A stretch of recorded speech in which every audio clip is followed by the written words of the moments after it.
I recently uploaded my animated short film called Don't Feed the Freaks. For this short, I needed to design a monster. A creature, an alien, a freak.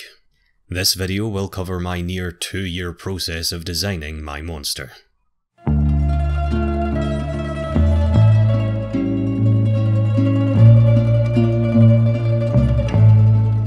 Hello, my name is David and I am an art and design student who animates in his spare time. I feel that's really important to understand going forward. I'm no professional, but I do sketch and paint and sculpt and animate. And all of those skills were crucial to creating my monster. I started designing my monster nearly 2 years ago for a college class. I wanted to create a science fiction illustration, a specific scene depicting a world with an alien minority. Literal alien minorities, like the film District 9. That film was one of my main influences. It's important to note that the original idea for this illustration was drastically different from the finished Autodale animated short films this eventually evolved into, the films you're probably all familiar with. I had an idea and I knew what I wanted to paint. I just needed to design a monster that would fit around the idea I had. If you follow my stuff, you've seen this drawing a million times. I'm more sick of this thing than you are, trust me. It's called Don't Feed the Freaks and it was my final piece for that college class. This was kind of my first fully finished draft of my monster design. My original drawings though, my sketches of my monster, my freak, looked more like this. This is no good. There are two huge problems with this way of designing a monster. Firstly, I started drawing this design without any real direction of where I was going to take it, and no real idea what this monster, this alien, was going to represent in the finished piece. There was no meaning behind any of the design choices I made, nothing beyond sympathetic eyes, apparently. If you look at the research I gathered while designing this thing, you'll see the second problem. All of this research is from other people's finished designs, aliens, monsters and creatures from pop culture that I liked the design of. That's why it looks so much like a Mass Effect Turian with 4 arms. You don't want to do this. When you solely draw from someone else's artwork, designing a monster from somebody else's finished monster design, you're making it a lot harder for yourself to come up with something original and interesting. What you really want to do is go back to the basics, and it's what I did. Let's say you wanted to design a Godzilla xenomorph. Sure, you can draw inspiration from those two, but you don't want to fill a mood board of entirely Godzillas and xenomorphs and smush them together. What you want to do is fill it with the base elements and the things you like about those designs.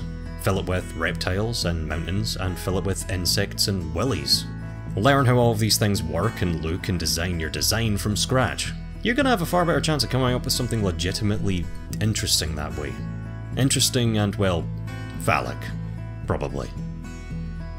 I went back and really began to decide what these monsters were going to represent in my little illustration. Give them features and characteristics that would make sense and have actual purpose.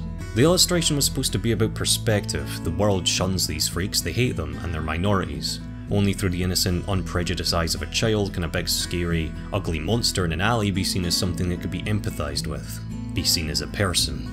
So the freaks needed to be big, scary, and dangerous and unpredictable, hence the enormous size, musculature, claws, and expressionless blank eyes. I wanted them to be alien too, something that couldn't have evolved on planet Earth, not naturally anyway. Every vertebrate on planet Earth has 4 limbs, I gave my freak 6. But I also thought it was important for people to be able to empathise with them in some weird way. I struggled with this for a while, to come up with something alien and expressionless but also empathizable. In the end, I think I figured it out. Where the whole build of the creature resembles something aquatic or reptilian, animals warm-blooded human beings find hard to empathise with, the face of the freak I gave more mammalian features. The tentacles nearly looked like rabbit ears, the big round dome of the skull was taken directly from my Cocker Spaniel, and I also gave it a snout like that of my cat. Mammals. Mammals that human beings find far easier to relate to. I mean, just look at this thing.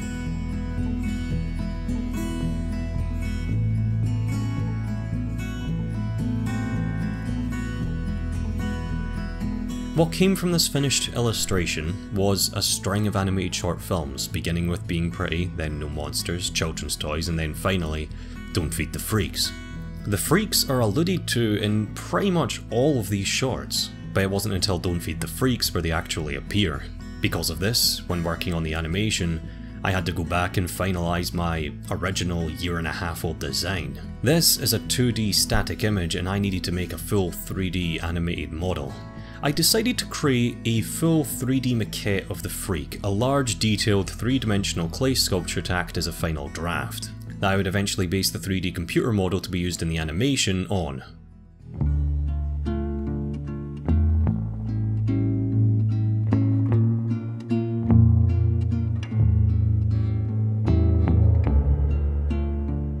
I did artist research, I went to a few museums and I went to an aquarium for reference. I tried to build upon the initial intent of the freaks, enhancing those aquatic and reptilian and mammalian features. I wanted the creature's anatomy to make sense, and this required a reference and an understanding of the animals I was basing its anatomy on.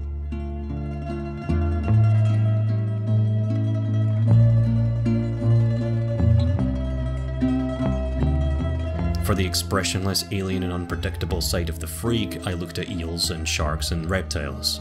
Animals humans find hard to predict and relate to.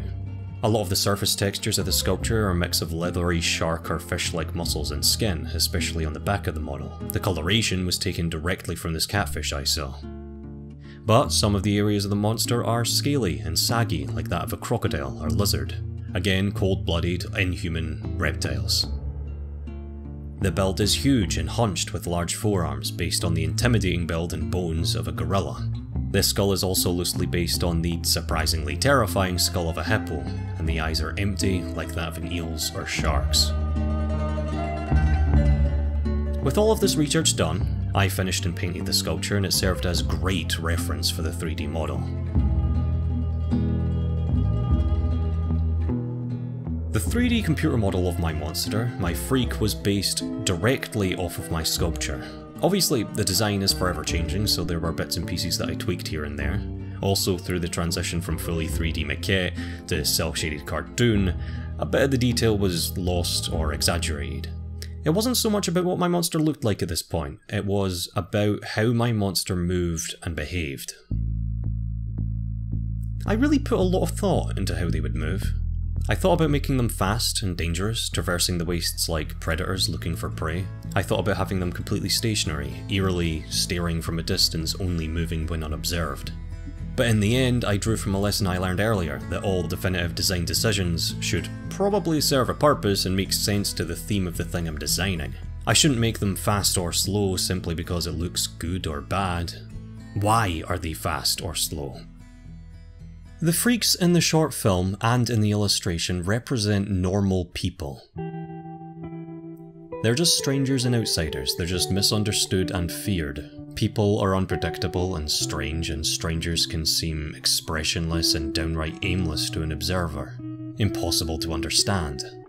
If you watch the short film, you'll notice that the freaks act just like the Traveller does. And these are the behavioural traits I finally decided upon. They act just like normal people would, wandering the empty wastes. Some follow him until they give up, others band together like families, others are alone. Some try to confront him, others ignore him. And some are migrating to God knows where, just like the Traveller is. But most avoid him, just watching from far away, afraid and distant. Just like him. They're not fast or vicious, they're slow and wandering. They're unknowable, expressionless, scary and potentially dangerous. But somewhat strangely empathizable, and perhaps kind. Perhaps not. They're just like strangers. They're just like him.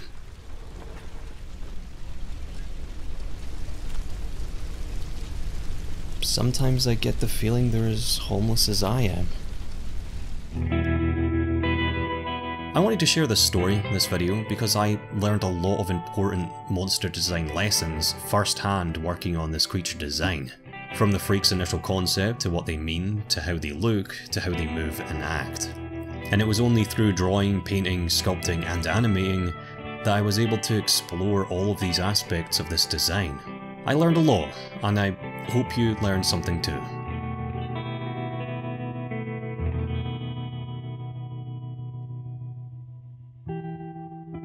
If you have any interest, you can check out my Facebook art page. Most of this stuff is there and more is added every week. I'm even starting to get into the habit of updating you guys about upcoming animations on there, if you're interested.